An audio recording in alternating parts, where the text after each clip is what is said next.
In the mid-19th century, a conflict erupted that stands as one of the most unusual and theatrical chapters in geopolitical history, the French invasion of Mexico in 1862.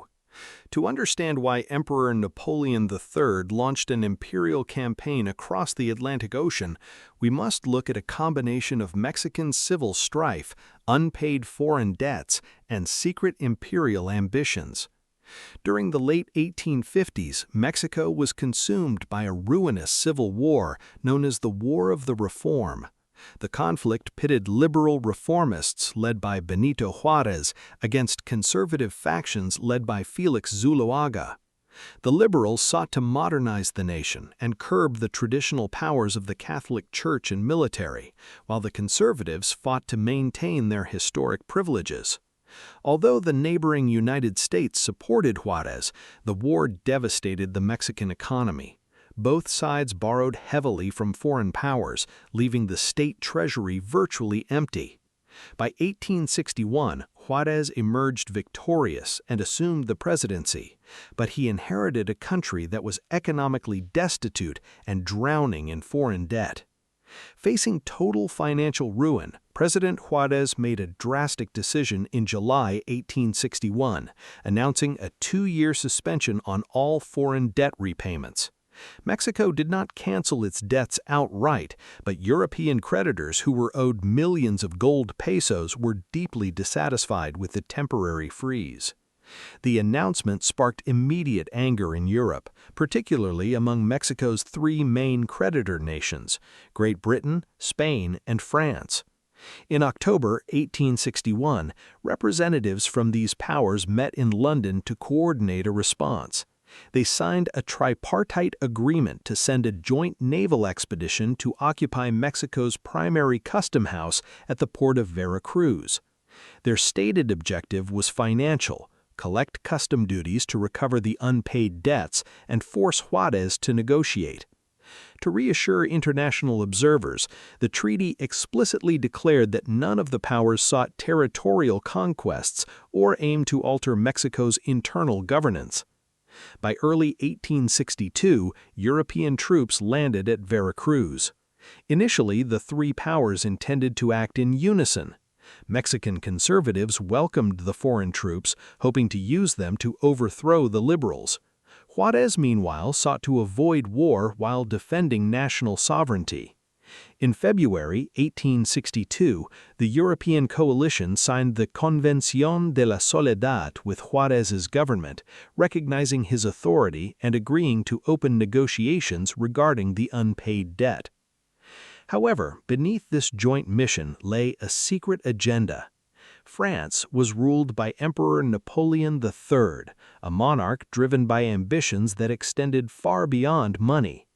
Napoleon envisioned establishing a strong Catholic Latin monarchy in Mexico to counter the growing power of the Protestant United States.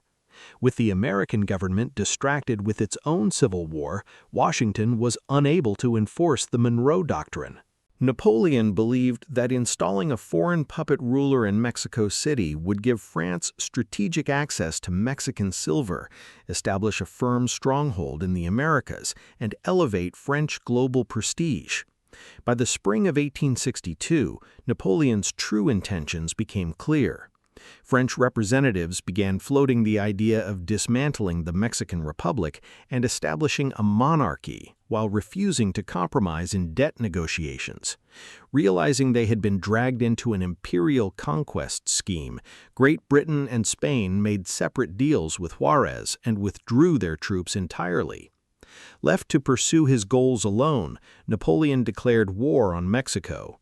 French troops advanced inland, capturing cities such as Córdoba, Orizaba, and Tehuacan. The French command anticipated a quick victory against Juárez's forces. However, as the invading army marched toward Mexico City, they encountered fierce resistance at the fortified city of Puebla. On May 5, 1862, General Ignacio Zaragoza led a smaller, poorly equipped Mexican force to a dramatic victory over the French at the Battle of Puebla. The Mexican defenders inflicted nearly 500 casualties on the invaders while losing far fewer men. This defeat shocked Napoleon and forced the French army to retreat and await backup. Today, May 5th is celebrated as Cinco de Mayo, honoring Mexican resilience against foreign aggression. Despite the defeat, Napoleon sent thousands of fresh troops across the Atlantic. By 1863, the reinforced French army captured Puebla after a long siege and took control of Mexico City, forcing Juárez to retreat north and launch a guerrilla war. With the capital captured, Napoleon set about building his empire. To appease local Mexican conservatives and forge an alliance with the Austrian Habsburgs, Napoleon offered the crown of Mexico to Archduke Maximilian of Austria. Maximilian accepted, and in July 1863, the Second Mexican Empire was proclaimed, with Maximilian arriving in 1864 as emperor. Maximilian's reign was flawed from the start. To the frustration of Mexican conservatives, he held liberal views, maintaining freedom of religion and refusing to restore confiscated church lands. This alienated his conservative base, while Juárez's liberals viewed him as an illegitimate foreign occupier. Meanwhile, the French public grew weary of funding a costly military campaign far from home. The situation changed dramatically in 1865 when the American Civil War ended. The United States demanded the exit of French troops, while American generals quietly funneled weapons and supplies to Juárez's forces along the border. Facing diplomatic pressure from Washington, rising military casualties, and growing tension with Prussia and Europe, Napoleon ordered all French troops to withdraw from Mexico in January 1866. Deprived of French backing, Maximilian's empire collapsed rapidly.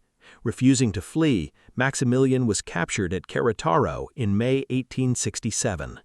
Following a court-martial, Maximilian was executed by firing squad on June 19, 1867. His final words expressed hope that his blood would be the last spilled for Mexico.